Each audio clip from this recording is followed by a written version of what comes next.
The admission by the PNP's Health Service of Vice President Sara Duterte and Senator Robin Hood Padilla entering Senator Rodante Marcoleta's ward since the cover of face masks during their visits contradicts an earlier statement by the PNP NCR CIDG chief who let them in with faces covered.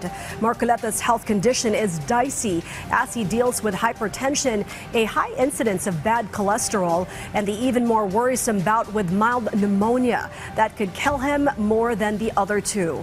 Our Rod Lagusad has more details in this report. The Sandigan Bayan 3rd Division questioned why visits to Senator Rodante Marcoleta were allowed following the separate visits of Vice President Sara Duterte and Senator Robin Padilla. This was despite the recommendation of the PNP General Hospital that the senator should remain in isolation due to his mild pneumonia. According to the court, they do not object to the senator receiving visitors, but they are concerned about his health condition.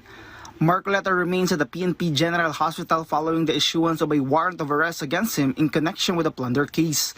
According to PNP CIDG NCR Chief Police Colonel Jan Giagi, the CIDG is assigned to ensure Marcoleta's security and custody. He said only a limited number of visitors are allowed, including his immediate family members and lawyers. He said that 2 visits were allowed, and for the reason for their visits, yun yung request mismo ni Senator Marcoleta and his family. We don't know, sa labas lang naman kami.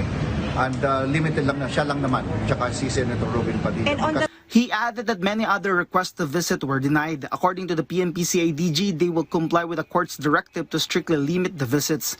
When asked whether the visitors wore face masks, Doon sa pagpasok naman nila, may face mask na yung pagpasok nila. Sa labas lang naman yung walang face mask. This, however, contradicts the statement of PNP Health Service Director Police Brigadier General Portia Manalad when she was asked about the Vice President Sara Duterte's visit. During that time, I believe wala. Manalad apologized to the Sandigan Bayan 3rd Division following the failure to require the wearing of face masks during the visit to Marcoleta. I'm just saying about the lapses that we forgot to say na kailangan nakapasa sila because of the condition of the senator. Yun lang yung hiningi ko ng apologize kasi yun lang ang COVID ko. Meanwhile, according to Police Lieutenant Colonel Belani Bayani, Chief of Internal Medicine Department of the PNP General Hospital, Marcoleta is now fit to travel and fit to appear before the court.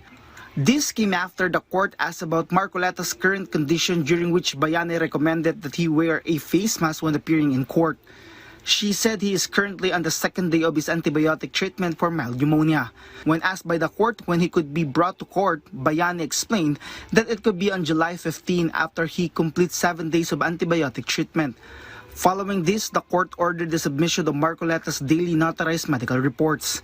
The court also directed a representative from UPPGH to conduct a medical examination of Marcoleta within 3 days and to submit the findings to the court within the 3 days. At the same time, the Sandigan Bayan 3rd Division approved the consolidation of the case for violation of Presidential Decree No. 46, or the acceptance of gifts by a public official, from the Sandigan Bayan 6th Division, in which Marcoleta and businessman Joseph Espiritu are accused, with the plunder case being handled by the 3rd Division.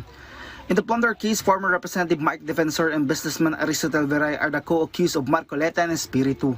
Meanwhile, the Sandigan Bayan 5th Division is handling his graft case, including a non-bailable plunder charge. According to the court, the request of the accused for temporary relief from detention cannot be considered an emergency or a sufficient ground to grant his request.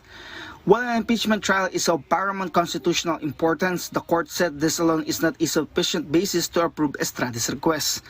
According to the court, allowing Estrada to attend the impeachment trial would require his repeated release from detention 3 times a week. According to the court, allowing Estrada to attend the impeachment trial would be virtually the same as treating him as a free man, enjoying all the privileges attached to his position.